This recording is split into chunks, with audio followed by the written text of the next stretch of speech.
మనసు మార్గంలో నడవాలన్నా హృదయాలు మారాలన్నా ఆ విషయం కాదు, దేవుని కృప ఉండాలి. అది సంతోషం. బిడ్డలు ఏమంటారు ఉన్నాడు వారి కాపుదల ఉండాలి, కోటలో తోడుకుండాలి, ఈ అడిగి చేయడం నడవాలి, దుష్టులకు చోట ఇవ్వకూడదు అని అడుక్కుంటాను. వచ్చేదాన్ని సాక్షి ఇచ్చిన సాక్ష్యం దేవుడు దీవించునగాక, నా బిడ్డలు కాపాడునగాక, వారి మార్గాల్లో కృపలో భద్రపరచునగాక, రాకపోకలు తోడుగాక, ఎవరి బిడ్డలకు ఎల్లప్పుడూ మార్గంలో తోడుండాలని అడుగుకుంటాను. ప్రభు కాపాడే దేవుడు కనుక సాక్ష్యం దేవుడు దీవించునగాక. ఆమేన్. మంచిది, మంచి సాక్ష్యం విన్నాం. మరి తల్లిగారు బిడ్డల కొరకు, కుటుంబం కొరకు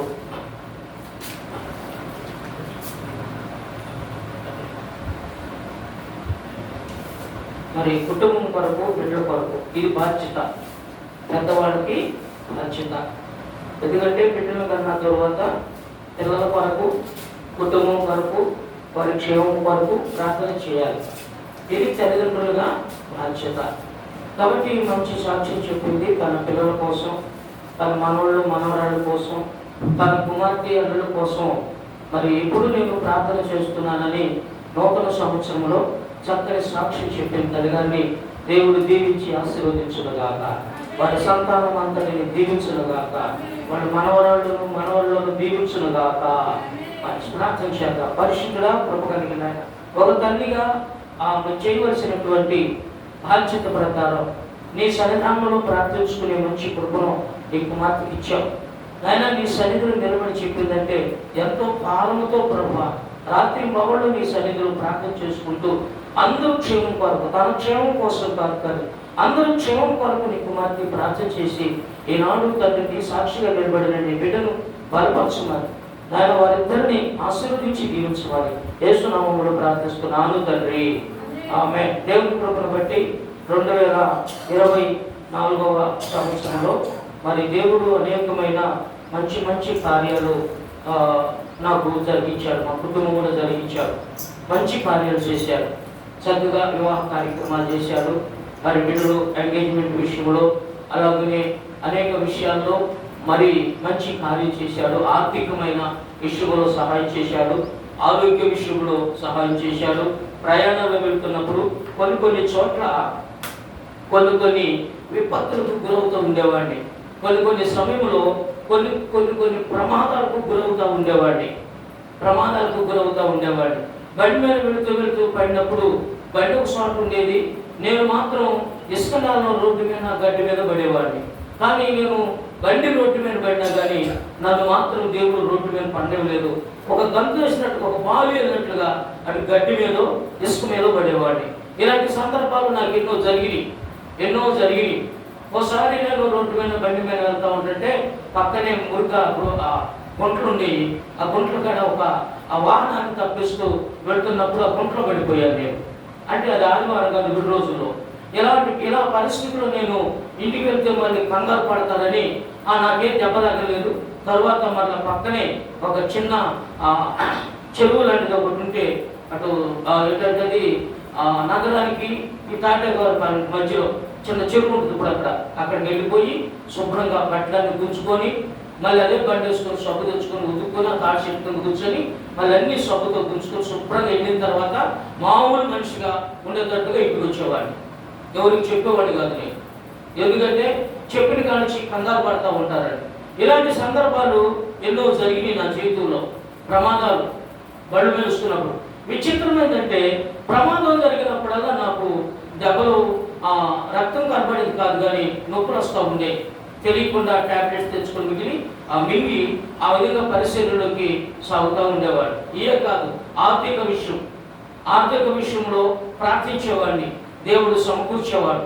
బిడ్డల విషయంలో ప్రార్థిస్తూ ఏ విధంగా ఉండాలి అనే విషయంలో మరి మాస్టర్ గారు కూడా ఎప్పుడు రాత్రి మొగుళ్ళు కూర్చొని ఖాళీగా తిని కొనుక్కోవటం అనేటువంటిది నేను చూడలేదు.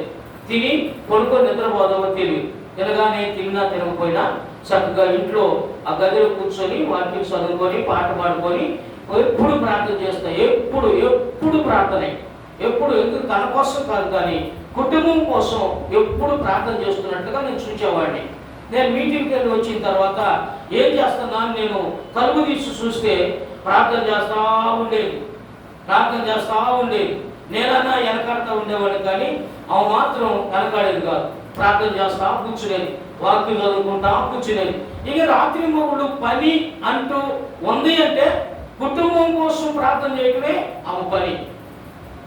అది ఆమెకు ఇచ్చినటువంటి బాధ్యత. ఒకసారి ఇద్దరు ఏకీభవించి ప్రార్థించేవాడు. ఇద్దరు కూర్చొని అంటా ఉండేది, అయ్యా ఏకీభవించి ఇద్దరం కలిసి ప్రార్థన చేస్తే దేవుడు కార్యాలు చేస్తాడని చెప్పినప్పుడు ఇద్దరం కలిసి ప్రార్థన చేసేవాడు. రాత్రి పొగుడైనా, రాత్రి లేదు పగలు లేదు, అర్ధరాత్రి పూట 2 గంటల వేళ, 1 గంట వేళ సంతకాల ప్రార్థన జరిగింది. కానీ మెలుగు వచ్చిందంటే ఇక అబ్బాయికి కొనుక్కునే ప్రసక్తి లేదు. ఇక మెలుగు వచ్చిందంటే మళ్ళీ కూర్చోవటం, మళ్ళీ ప్రార్థన చేయటం, మళ్ళీ కొనుక్కుని మళ్ళీ మెలుగు వస్తే రాత్రి వేళ నిద్రపోతున్నప్పుడు మెలుగు వచ్చిందంటే మాత్రం మళ్ళా ప్రార్థన చేయకుండా పడుకునేవాళ్ళం కాదు. ఆ విధముగా రాత్రి రాత్రి రాత్రి పగళ్ళు దేవుని సంఘంలో ఈ విధంగా ప్రార్థన చేసుకుంటా ముందుకు వస్తున్నప్పుడు దేవుడు తన కృపనిచ్చాడు, తన సన్నిధినిచ్చాడు, ఆర్థికాన్ని తీసేశాడు, అన్ని తీసేశాడు. ఏ విధంగా ఉంటే బాగుంటుందన్న ఉద్దేశాలను దేవుడు సఫలపరిచి 2024లో సమస్తమును సమకూర్చాడు. దేవునికి స్తోత్రం. కొన్ని అవమానాలు సొంత మనుషుల వలన అవమానాలు వచ్చినాయి. సొంత మనుషుల వల్లే, బయటి వాడి వల్ల అవమానాలు. కొన్నిసార్లు నిందలు వచ్చినాయి. కొన్నిసార్లు చేయనివి కూడా చేసేవన్నారు. కొన్నిసార్లు అనని మాటలు కూడా అన్నావని అన్నారు. అన్ని తెలిసి కూడా నిజాలు చెప్పి మరల వెళ్ళి అది రూపించుకొని మరలా ఈ విధంగా అవటం ఎందుకని చెప్పి నేనేం చేసేవాడిని అంటే తమాయించుకొని కన్నీరు కాల్చుకొని ప్రార్థన చేసుకునేవాడిని. ఇది సహజంగా జనరల్గా ఎక్కడైనా జరుగుతూ ఉంటుంది. ఇలాంటివి నా జీవితంలో 2024 సంవత్సరంలో నాకు ఎదురైంది. అంటే ఎన్నోసార్లు ఎదురైంది. కొన్నిసార్లు దేవుని బిడ్డరా మరి బండి ఆగిపోయినప్పుడు కానీ, నడిపించుకొని వెళ్ళేటప్పుడు రాత్రి కానీ పగలు కానీ మరి ఎంతో బాధతో వేదనతో నడిపించుకుంటూ వెళ్ళేవాడిని.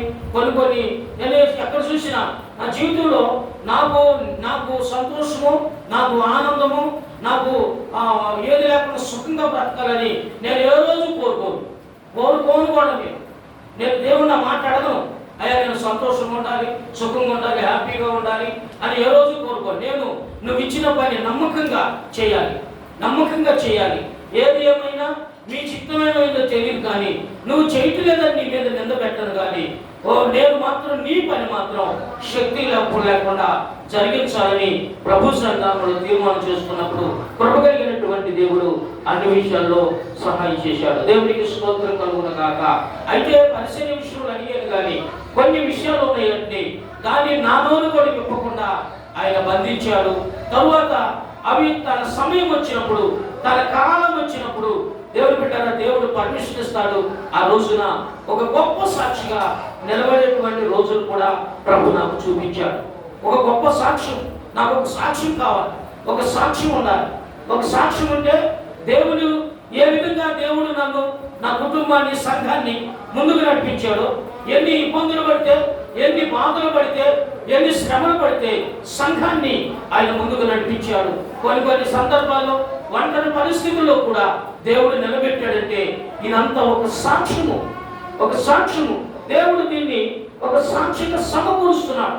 రోజున నా ప్రభు అయినటువంటి యేసుక్రీస్తు వారు గంటకు పైగా చెప్పే సాక్ష్యాన్ని ప్రభు నాకు చిత్తపరుస్తున్నాడని నేను నమ్ముతున్నాను. కాబట్టి 2024లో ఎన్నెన్నో కార్యాలు చేశాడు యేసయ్య. నాకు కార్యాలు చేశాడు, బలపరిచాడు, ముందుకు నడిపించాడు. దేవుడి సాక్ష్యములు దీవించునుగాక. ఆమేన్. దేవుని వాక్యం 2025వ సంవత్సరంలో దేవుడు ఇస్తున్న వాగ్దానము. 2025వ సంవత్సరంలో దేవుడు ఇస్తున్న వాగ్దానం. కల్వరి కృప పెంతెకోస్తు ప్రార్థన మందిరముకు, అలాగనే సకల ప్రజలకు, అంటే లోకములో ఉన్న ప్రజలందరికీ, అందరికీ వాస్తవంగా చెప్పాలంటే ఈ భూమిపై ఉన్న ప్రజలందరికీ, ఈ వాక్య శబ్దం వింటున్న ప్రజలందరికీ దేవుడు ఇస్తున్నటువంటి వాగ్దానం. ఈరోజు ప్రభు సంఘంలో మనం ముందుకు వెళదాం. యెహెజ్కేలు గ్రంథం ఈరోజు దేవుడు ఇస్తున్న వాగ్దానం. నా ప్రియమైన సహోదరి సహోదరుడా, వాక్యం వింటున్న సహోదరుడా, ఈ సంవత్సరం నా దేవుడు నీకు ఇస్తున్న వాగ్దానం, నీ కుటుంబానికి ఇస్తున్న వాగ్దానం. బైబిల్ తీసి చదవండి. యెహెజ్కేలు గ్రంథం 36వ అధ్యాయం. యెహెజ్కేలు గ్రంథం 36వ అధ్యాయాన్ని ఈరోజు నా దేవుడు పరిశుద్ధాత్మ దేవుడు నాలో ఉండి మీ అందరికీ దేవుడి వాగ్దానాలు ఇస్తున్నాడు. ఎందుకు ఇస్తున్నాడంటే ఈ వాగ్దానం దేవుడి బిడ్డరా 36వ అధ్యాయంలో దేవుడి బిడ్డరా మనం గమనిస్తే 9 నుండి 11 వరకు తర్వాత చదువులు కొని నేను చెప్పినప్పుడు చూడండి. ఎందుకంటే 2024లో పరిస్థితులు తారుమారయ్యే పరిస్థితులు ఉన్నాయి. దేవుని బిడ్డలనేటువంటి వారికి కొన్ని శ్రమలు సంభవిస్తాయని, విశ్వాసములో ఎదిగేవారు కొన్ని అవమాన పాలవుతారని, యేసుక్రీస్తు కొరకు బ్రతికేవారు కొన్ని సమస్యలకు ఎదురవుతారని దేవుని బిడ్డల దేవుడు పరిశుద్ధాత్మ దేవుడు ముందుగానే గ్రహించాడు. దేవుని పిల్లలకి, యేసుక్రీస్తు నమ్ముకున్న పిల్లలకి కొన్ని సమస్యలు, కొన్ని ఇబ్బందులు, కొన్ని శోధనలు రాబోతున్నాయి. వాటన్నిటిని మీరు జయించండి. ఇదిగో నేను మీకు ఒక వాగ్దానం ఇస్తున్నాను. దేవునికి మహిమ కలుగును గాక. ఒక వాగ్దానం ఇస్తున్నాను. ఆ వాగ్దానము మీ జీవితంలో నెరవేరబోతుంది. అదైన పడవద్దు, తిరిగితనంగా ఉండవద్దు, చెడియవద్దు, కదలవద్దు, ధైర్యంగా ఉండండి. 2025లో ప్రియమైన క్రైస్తవ సంఘమా, దేవుని పిల్లలారా, శోధించబడుతున్నావా? ఇబ్బందులు పాలయ్యావా? ఆర్థికంగా ఉన్నావా? సమస్యల్లో ఉన్నావా? నలిగిపోతున్నావా? ఏ దారి లేకుండా ఉన్నావా? నిరుద్యోగులుగా ఉన్నావా? ఏది చేసినా కలిసి రావట్లేదా? దేనిలో నీవు జయించలేకపోతున్నావా? ఈరోజు నా ప్రభు చెబుతున్నాడు, ఈరోజు నా దేవుడు నీకు జయములు ఇవ్వబోతున్నాడు. చదువుదాం. యెహెజ్కేలు గ్రంథం 36వ అధ్యాయము దేవుని బిడ్డ 11వ వచనం చదువుదాం. చదవండి. 11వ వచనం 36వ అధ్యాయము 11. చదువు. నేను మీ పక్షమున ఉన్నాను. నేను మీ తట్టు తిరగగా మీరు దున్నబడి ఎత్తబడుదురు. అంతవరకు ఆపుదాం. ముందు చెబుదాం. ప్రభు చెబుతున్నాడు 2025లో క్రైస్తవ సంఘమా, సమాజమా, దేవుని బిడ్డలారా, వాక్యం వింటున్నటువంటి వారులారా, ఈ వాక్యమును అనేకులు వింటున్నటువంటి సహోదరి దైవజనమా, సహోదరి సహోదరులారా, నా ప్రభు చెబుతున్నాడు, నేను మీ పక్షమున ఉండబోతున్నాను. దేవునికి స్తోత్రం. నేను మీ పక్షమున ఉండబోతున్నాను. నేను మీ కుటుంబ పక్షమున ఉండబోతున్నాను. అయ్యే ఆ తర్వాత మీరు, నేను మీ పక్షమున ఉన్నాను.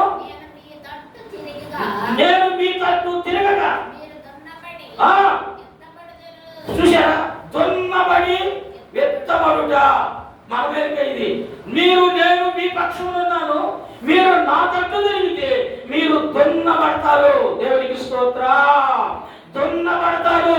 దున్నిన భూమిలో విత్తనము వేసినట్లుగా. భూమి దున్నకపోతే బీడు పెట్టిపోతాయి. ఏమి ఉండదు. బీడు పెట్టిపోతాయి. దున్నాలి భూమి. దున్నితే దున్ని విత్తనం వేయాలి. దున్నటం నీ శ్రమలకు సూచన, నీ మారు మనసు జీవితానికి సూచన. దున్నటం అంటే దున్నబడినటువంటి చేను, కలుపు మొక్కలు, ముళ్ళ పొదలు, గచ్చు పొదలు, ముళ్ళు అన్ని కూడా తిరగవేయబడి మట్టిలో కుళ్ళిపోకులుగాక. చేను ఎలా దున్నబడతావో, అది ఎలా మెత్తలు చేయబడుతుందో, నా ప్రియమైన దేవుని బిడ్డలారా, ఈరోజు ప్రతి హృదయాన్ని దేవుడు దున్నబోతున్నాడు. ప్రతి సంఘాన్ని, ప్రతి వాటిని దున్ని మెత్తన చేసి దానిలో విత్తనం వేయబోతున్నాడు. దేవునికి స్తోత్రం. ఆ విత్తనము నూరంతులుగా ఫలించునుగాక. ఆ విత్తనము నూరంతులు ఫలించబోతుంది. ఈ సంవత్సరం నా దేవుడు చెబుతున్నాడు, ఈ సంవత్సరము వాగ్దానం ప్రతి ఒక్కరి వర్తమానం వినాలి. ప్రతి ఒక్కరి వర్తమానం ఖచ్చితంగా వినాలి. దేవుని ఇక్కడ మిస్ అయిపోయినా యూట్యూబ్ లో ఉంటుంది వర్తమానం. తప్పనిసరిగా ప్రతి ఒక్కరు కూడా ఈ సంవత్సరం దేవుడిచ్చేటువంటి ఈ వర్తమానాన్ని మీరు వినాలని ప్రభు పేరిట తెలియజేస్తున్నా. చూడండి, మీరు దున్నబడటం. ఆదికాండము 26వ అధ్యాయము. దేవుని బిడ్డలారా, మీరు దున్నబడి విత్తబడితే 26వ అధ్యాయం ఆదికాండం వాక్యం మనకు తెలిసిన వాక్యమే. 26వ అధ్యాయం 12వ వచనం, ఇస్సాకు భూమిని దున్నాడు. ఇస్సాకు భూమిని దున్నాడు. గెరారు దేశములో, ఫిలిష్తీయుల దేశములో ఇస్సాకు, చదవండి, ఇస్సాకు భూమిని దున్ని ఏం వేశాడు? ఇస్సాకు ఆ దేశమందున్న వాడై విత్తనం వేసి ఆ సంవత్సరము దున్నిన తర్వాత వేశాడు విత్తనం. దున్నిన తర్వాత విత్తనం వేశాడు. దున్నటం అంటే కొన్ని శ్రమలు మనకు వస్తాయి, రావాలి. అది రాకపోతే మనం ప్రార్థనలు చేయలేమండి. సుఖభోగాలకు అలవాటు పడితే సుఖించిన ప్రార్థన చేయలేడు. సుకుమారులు అని బైబిల్లో ఉంది. సుఖిస్తి కలిగిన స్త్రీలను ఉంది బైబిల్లో. కొన్ని కదిలింపు మనకు రావాలి, కొన్ని కదలికలు మనకు రావాలి, కొన్ని కథలు వాటి మనకు వస్తే మనం దున్నబడతాం. ప్రియమైన దేవుని పిల్లరా, ఈరోజు నా దేవుడు నీ హృదయాన్ని కదిలించబోతున్నాడు, పరిశుద్ధాత్మతో నింపబోతున్నాడు. అంతేకాదు, ఇస్సాకు భూమిని దున్ని విత్తనము వేసి ఏం చేశాడు? 100 ఫలాన్ని దేవుడిచ్చాడు. దేవునికి స్తోత్రం. 100 ఫలము, 100% ప్రతిఫలం ఇచ్చాడు. అంతేకాదండి, చదవండి, ఇస్సాకు ఏమయ్యాడు అక్కడ? అతడు యెహోవా అతనిని ఆశీర్వదించెను గనుక ఆ మనుషుడు చూశారా, విత్తనం విత్తాడు, 100 ఫలం తెచ్చాడు, గొప్పవాడు అయ్యాడంట. గొప్పవాడు అయ్యే కొలది క్రమముగా అభివృద్ధి పొందాడు. కొంతమంది చూడండి, ఉండి అకస్మాత్తుగా అలా ఎదిగిపోతారు, పెళ్ళు ఎదిగిపోతారు. ఇక ఉండవు, ముందున్న సరదాలు ఉండవు. మనకు ఉన్నప్పుడు దేవుడు బిడ్డరా, దేవుడు లేకుండా నువ్వు ఉండి ఆ విధంగా ఉంటే ఇక ఏమన్నదో మళ్ళా ఒట్టి పరిస్థితి ఒట్టిదే. కానీ నీవు క్రమక్రమముగా వర్ధిల్లుతావు. దేవునికి స్తోత్రం కలుగును గాక. గొప్పవాడు అవుతావు. నిన్ను చూచిన వారు అసూయపడతారు. ఏంటంటే ఇస్సాకును చూసి ఫిలిష్తీయులు ఏం చేశారు? అసూయపడ్డారు. ఎక్కడి నుంచి వచ్చారు వీడు? అని విత్తనం వేశాడు, 100 ఫలం పోశాడు. అంతేకాదు, గొప్పవాడయ్యాడు, మిక్కిలి గొప్పవాడైపోయాడు, మహాభివృద్ధి చెందుతున్నాడు. దున్నబడ్డాడు ఇస్సాకు. దున్ని విత్తనం వేశాడు. క్రైస్తవ జీవితంలో ప్రార్థనతో నీ హృదయాన్ని దున్నాలి, భక్తితో నీ హృదయాన్ని దున్నాలి. వాక్యమనే విత్తనం నీ హృదయంలో వేయబడినప్పుడు, వాక్యమనే హృదయం నీ హృదయంలో దేవుని బిడ్డల విత్తబడినప్పుడు అది 100గా ఫలించింది. అభివృద్ధి చెందుతాం, మహాభివృద్ధి చెందుతాం. అసూయపడ్డారట. ఈ రోజున యేసుక్రీస్తులో ఎదుగుతూ ఉంటే, యేసుక్రీస్తులో ఫలిస్తూ ఉన్నటువంటి దేవుని బిడ్డల ఈ రోజున ఈ చిన్న పరిచర్య నా ప్రభు నాకు ఇచ్చాడు. నీకు ఎంతమంది ఇచ్చాడన్నది ముఖ్యం కాదు. నా దేవుడు ఆయన పని చేయడానికి అవకాశం ఇచ్చాడు. నాకు అది సంతోషం. ఆయన పని చేయడానికి, ఆయన వాక్యం విత్తడానికి అవకాశం ఇచ్చాడు. ఆయన ఇష్టం. అది తీసుకెళ్తాడు, క్రమక్రమంగా వృద్ధిలోకి తీసుకెళ్తాడు. అది మొలవాలి, ఆకులు అంకురం కలగాలి, ఆకులు వేయాలి. అప్పుడు కదా దేవుని బిడ్డరా నిరుత్సాహపడకుండా ఉండి నిమిత్తముగా మరొక ఆశీర్వాదముతో నింపి ఈ సంఘాన్ని, ఈ పరిచర్యను ముందుకు నడిపిస్తున్నాడు. దేవుడు ఈ సంఘానికి 100 ఫలము ఇచ్చునుగాక. ఇస్తాడు. క్రమక్రమంగా అసూయపడిపోయారంట. దేవుని పిల్లలు వర్తిల్లడు. దేవుని బిడ్డలా కొంతమందికి అసూయ కలుగు చేసింది, ద్వేషం కలుగు చేసింది. వారికి లాగా మనం అసూయ పడకూడదు, వారికి లాగా మనం ద్వేషంగా ఉండకూడదు. మన మీద అసూయ పడే వాళ్ళని, మనల్ని ద్వేషించే వాళ్ళని మనము ప్రేమిస్తే 200 ఫలమెత్తాడు. దేవునికి స్తోత్రం. ఎంత 200? 200. అదిగో చూపిస్తాం. మీకు మొట్టమొదటిగా 100గా ఫలించాం. విత్తనములు యేసుకేలు గ్రంథంలోకి వస్తే విత్తనములను భూమిని దున్ని ఇదిగో నేను మీ పక్షమున్నాను, భూమిని దున్నండి. దున్నాడు. దేవుని బిడ్డలారా విత్తనం వేశాడు. విత్తనం అంటే వాక్యము. నా దగ్గర బోర్డు విత్తనాలు ఉన్నాయి. ఎన్ని విత్తనాలంటే 20 సంవత్సరాల నుంచి సంపాదించుకున్న విత్తనాలు, వాక్యమైన విత్తనాలు. 20 సంవత్సరాల నుంచి రాత్రి పగలు గ్యాప్ లేకుండా దేవుని బిడ్డలారా ఈ 66 పుస్తకాల్లో ఉన్న విత్తనాలు నేను సమకూర్చుకొని నా హృదయంతో నింపుకున్నాను. రాత్రి మగుళ్ళు వాక్యాన్ని ధ్యానం చేసి, రాత్రి మగుళ్ళు వాక్యములు చదివి, ప్రభు సన్నిధానంలో ఈ గుండెల్లో ఏదో విత్తనాలు ఉన్నాయి, చిన్నాను జిమ్ముతున్నా. దాని ప్రతిఫలం పోసుకునేది ఎవరో మరి. దేవునికి మహిమ కలుగును గాక. నేను పోసుకునే టైంలో నేను పోసుకోగలిగితే పర్వాలా, తర్వాత ఎవరు పోసుకుంటారు ఈ ఫలాన్ని, తర్వాత ఎవరు పోసుకుంటారో ఈ పంటని, మొత్తం అనేది మొలుస్తుంది, ఫలిస్తుంది. దీన్ని అనుభవించేవాడు, ఈ పంటను తినేవాడు దేవుడు చిత్తపరచునుగాక. వాక్యం చూద్దాం. రండి, రెండో విషయం చూద్దాం.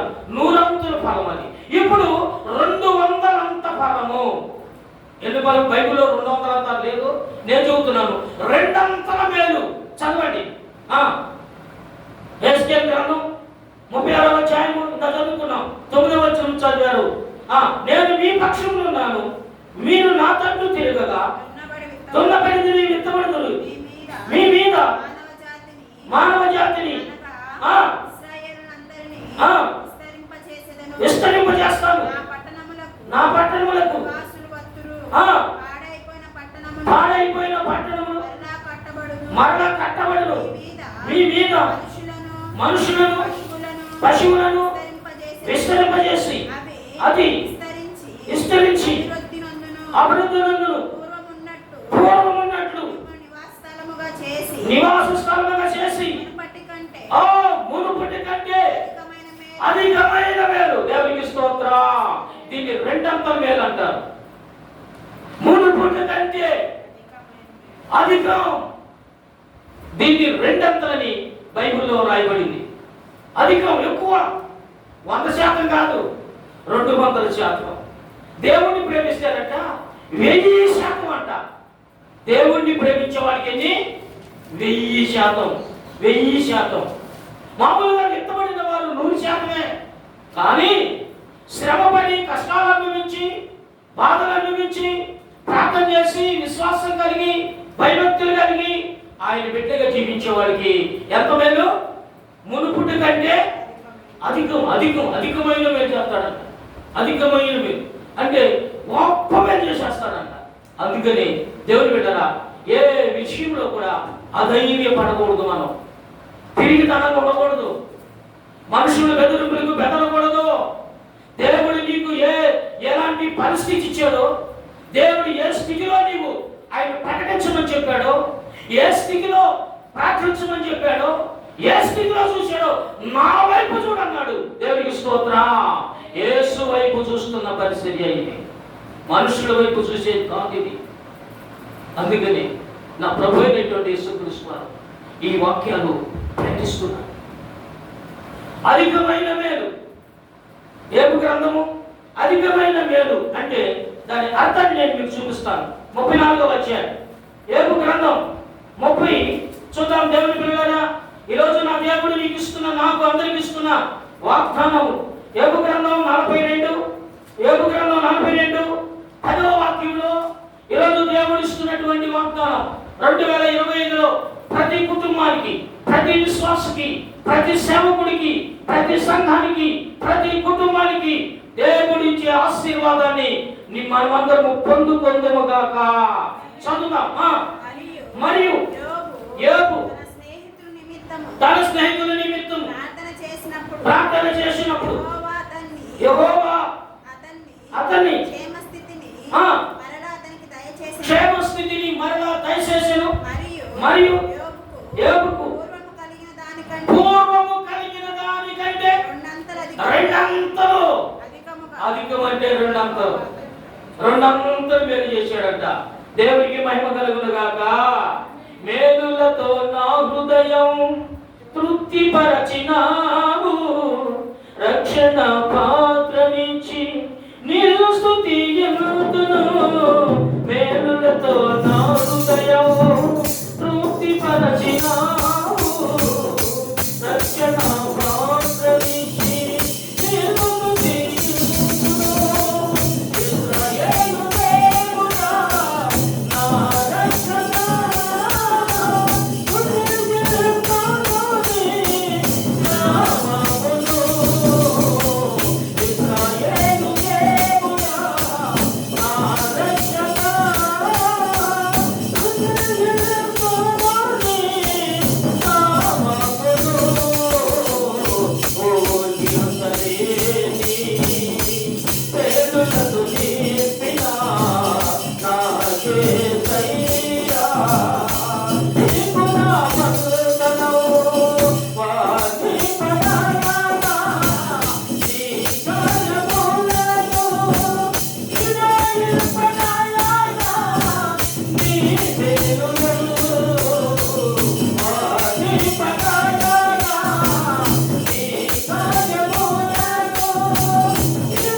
రెండంతలు. ఎందుకో తెలుసా? దేవుడిచ్చిన గిఫ్ట్, దేవుడిచ్చిన ఆశీర్వాదం. ఏబు సుఖపడ్డాడని ఇలా, ఏబు సుఖభోగాలను అనుభవించాడని ఇవ్వలా, ఏబు ఐశ్వర్యవంతుడని ఇవ్వలా, ఏబు దేవుడు మర్చిపోయి ఇవ్వలా. శ్రమ పడ్డాడు, క్రీస్తు కొరకు నిలబడ్డాడు, క్రీస్తు కొరకు నిలబడ్డాడు, క్రీస్తు కొరకు బ్రతికాడు, అపవాదిని ఓడించాడు. దేవునికి మహిమ కలుగును గాక. అపవాదిని ఓడించాడు, దేవుని నమ్మకాన్ని రుజువు చేశాడు. ఆయన యోబుతో అన్నాడు, యోబు నా కుమారుడు, భూమి మీద అలాంటి వాడు లేడు అన్నాడు. నీ ముందే తిట్టేస్తా చూడన్న సైతాన్ని వాళ్ళు చేసుకొని ఎన్ని చేసినా ఏం చేసినా దేవుణ్ణి గెలిపించాడు. దేవునికి స్తోత్రం. ఓడిపోకూడదు, మనం నిలబడాలి. పరిస్థితులు ఎలాంటివి? దేవుని బిడ్డలారా, లోకం కాదు, పరిస్థితి ఎలా ఉంది, ఏ పరిస్థితిలో దేవుడు నిన్ను పెట్టాడో ఆ పరిస్థితిలో నువ్వు గెలవాలి. ఆ పరిస్థితిలో నిలబడితే ఎన్నంతల మేలు? రెండంతల మేలు. ఈరోజు నా దేవుడు మనకి పోబోతున్నాడు. దేవునికి స్తోత్రం కలుగును గాక. రెండంతల మేలు. దేవుని బిడ్డలారా, యోబు కష్టాలకు ప్రతిఫలం, యోబు శ్రమకు ప్రతిఫలం, యోబు ఉన్న విశ్వాసానికి ప్రతిఫలం రెండంతలు మేలిచ్చాడు. దేవునికి మహిమ కలుగును గాక. ఇంకొక విషయం చెప్పి నేను ప్రార్థన చేస్తాను. మొట్టమొదటిగా దేవుడు మన పక్షంలో ఉంటున్నాడు, మనల్ని విత్తుతున్నాడు, దున్నుతున్నాడు, మనకి నూరంతలు ఫలమిస్తున్నాడు. దేవునికి స్తోత్రం. రెండవది, యోబు మన పక్షంలో ఉన్నాడు, దేవుడు మన పక్షంలో ఉన్నాడు, రెండంతల మేలుతో మనల్ని నింపును గాక. మూడవది, నిర్గమకాండం. దేవుని బిడ్డరా, ఈ వాక్యాన్ని చదువుకొని మనం ప్రార్థన చేసుకుందాం. దేవుని బిడ్డరా, జకర్యా గ్రంథం చదువుదాం. 9వ అధ్యాయము 12వ వచనం. జకర్యా గ్రంథం 9వ అధ్యాయము 12వ వాక్యం. మూడవ వాగ్దానాన్ని ప్రభు మనకి ఇస్తున్నటువంటి మాటను జ్ఞాపకం చేసుకుందాం. స్తోత్రం, స్తోత్రం, స్తోత్రం, స్తోత్రం. చదవండి. జకర్యా గ్రంథము పాత నిబంధన గ్రంథంకి వెళ్ళి ఉంటుంది. నేను చేస్తాను. బంధకములలో పడి నిరీక్షణ గలవారులారా, మీ కోటలో మరలా ప్రవేశించుడి. ఎన్నంతలో? రెండంతలో.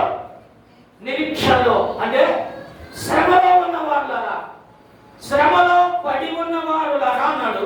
రెండవది, నిరీక్షిస్తున్న వారులారా. ఈ వాక్యంలో నాకు భాగం ఉంది. ఈ వాక్యంలో నాకు భాగం ఉంది. ఎక్కడ తెలుసా? నిరీక్షిస్తున్న వారులారా, ఎదురు చూస్తున్న వ్యక్తులారా, మీరు ఎదురు చూస్తున్నారు. ఆయన ఇచ్చే అభివృద్ధిని చూడటానికి, విత్తనాలు చిమ్మి మీరు ఎదురు చూస్తున్నారు. మీరు కోటలో ప్రవేశిస్తారు. దేవునికి స్తోత్రం కలుగును గాక. యేసయ్యలో మీరు ప్రవేశిస్తారు. దేవుడు ఎన్నంతలు మీరు?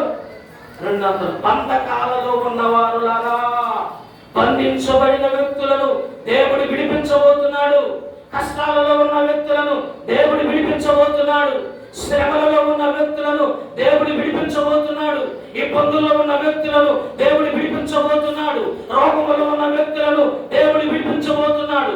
అప్పుల్లో ఉన్న వ్యక్తులను దేవుడు విడిపించబోతున్నాడు. సమస్యలో ఉన్న వ్యక్తులను దేవుడు విడిపించి ఎన్నంతల మేలు? రెండంతల మేలు. ఆయన కోటలో ప్రవేశించుడి అన్నాడు. ఎవరో కోట తెలుసా? యేసయ్య. దేవునికి స్తోత్రం. యేసయ్యలో మనల్ని అమర్చుకోబోతున్నాడు. మనం యేసులో అమర్చబోతున్నాం. యేసు మనతో, మనం యేసులో జీవిస్తున్నాం. కాబట్టి ఎన్నంతల మేలు చేస్తున్నాడు? రెండంతల మేలు.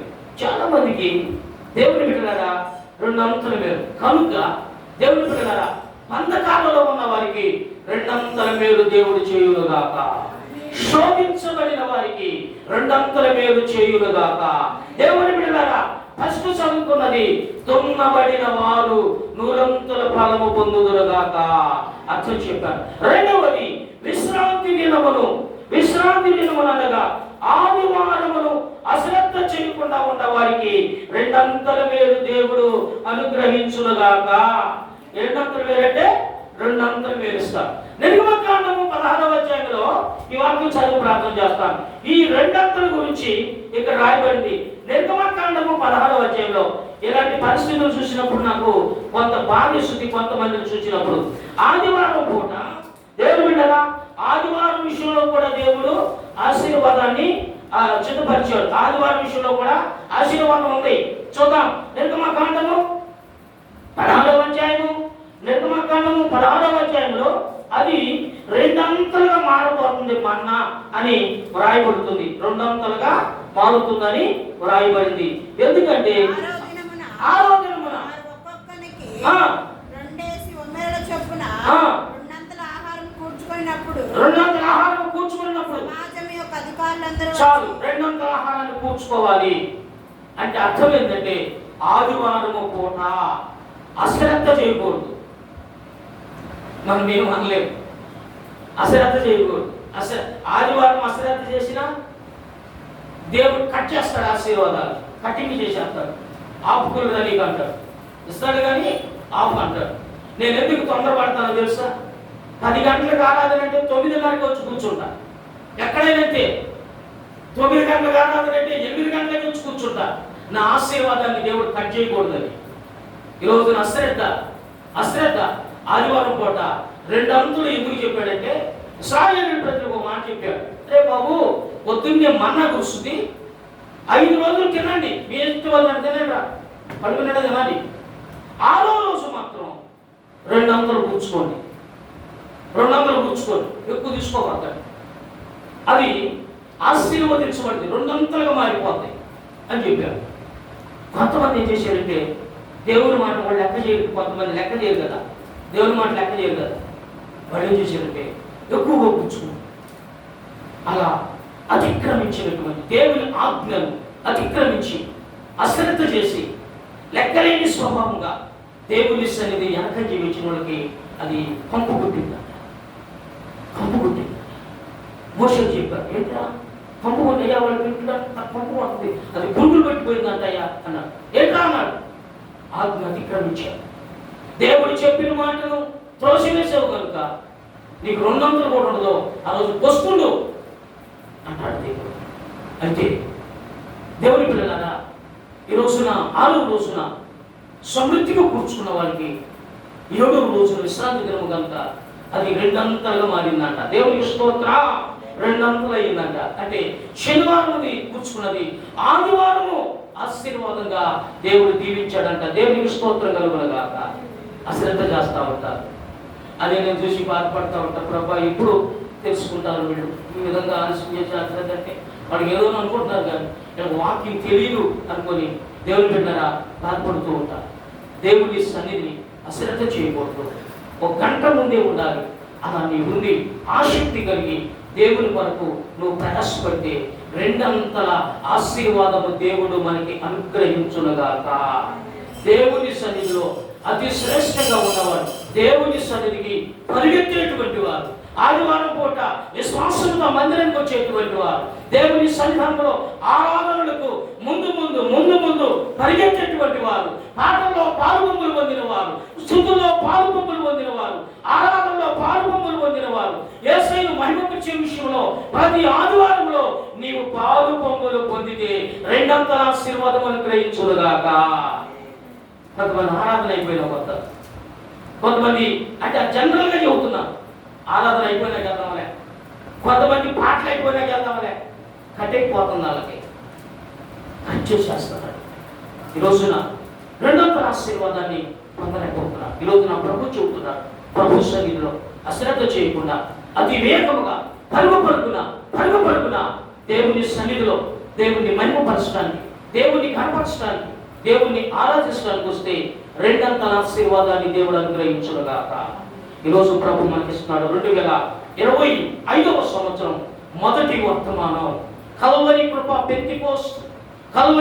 పెంతికోస్ట్ ఇందిరానగర్లో జరుగుతున్న ఈ పరిచర్యలో ఈ పరిచర్య ద్వారా దేవుడిస్తున్న వాగ్దానము 2 అంతల మేలు, 2 అంతల ఆశీర్వాదం, 2 అంతల అధికమైన మేలుతో దేవుడు ప్రతి వారిని నింపునుగాక.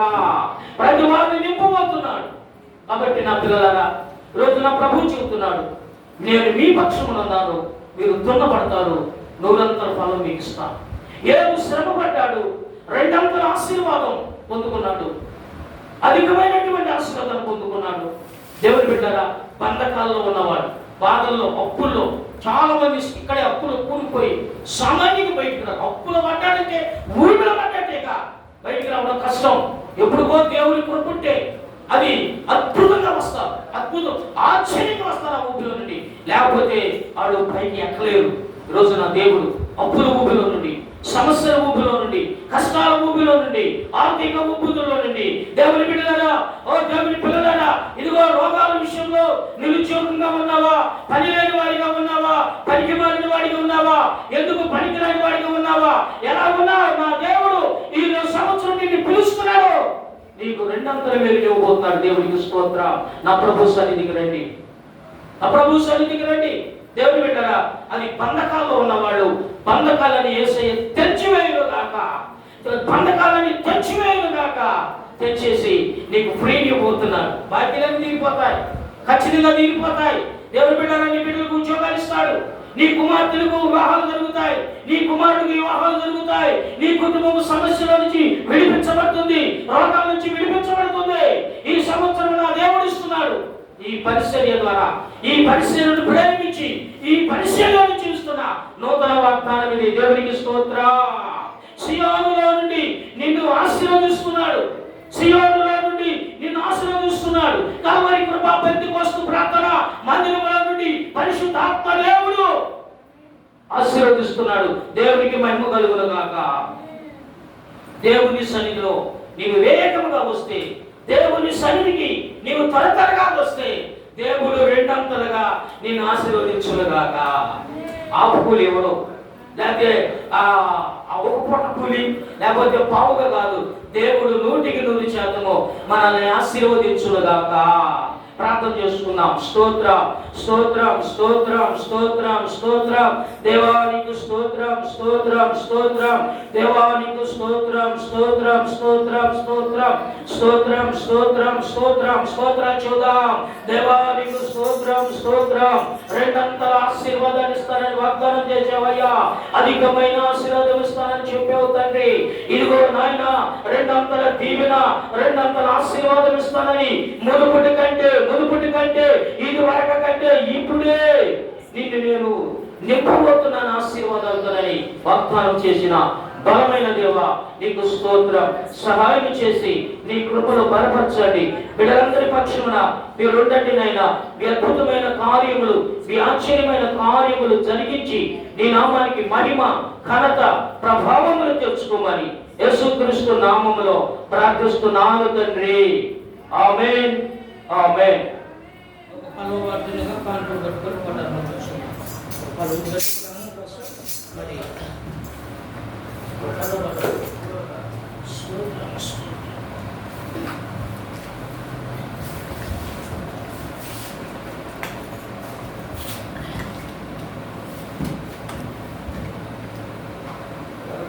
బలపడదు.